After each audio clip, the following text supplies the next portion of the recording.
Sosok Ega Widi, mahasiswi cantik asal Banten jadi buronan polisi gegara konten di media sosial.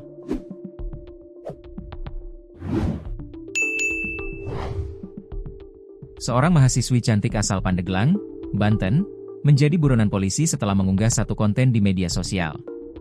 Bukan kontes asusila yang diunggah mahasiswi yang diketahui bernama Ega Widi tersebut, melainkan konten berbau judi online. Secara resmi Polres Cianjur mengumumkan jika Ega Widi, seorang mahasiswa asal Pandeglang, Banten, ditetapkan masuk daftar pencarian orang, DPO, Polres Cianjur.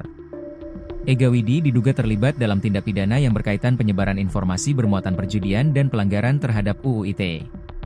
Kami imbau masyarakat yang tahu keberadaan Ega Widi ini untuk segera laporkan, ujar Kabid Humas Polda Jabar, Kombes Hendra Rochmawan, pada Kamis, 22 Mei 2025.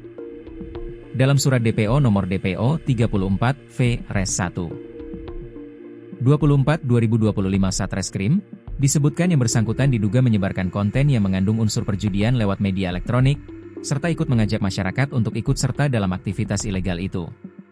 Kasus ini menjadi pengingat akan pentingnya bijak dalam menggunakan media digital dan media sosial, serta kewaspadaan terhadap aktivitas yang melanggar hukum di dunia maya, ujar Hendra.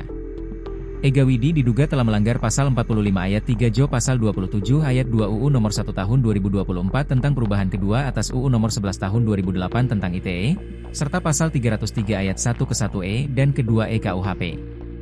Artikel ini telah tayang di tribunjabar.id dengan judul Mahasiswi Cantik Asal Pandeglang Masuk DPO Polisi Cianjur. Ini kejahatan yang diduga dia lakukan.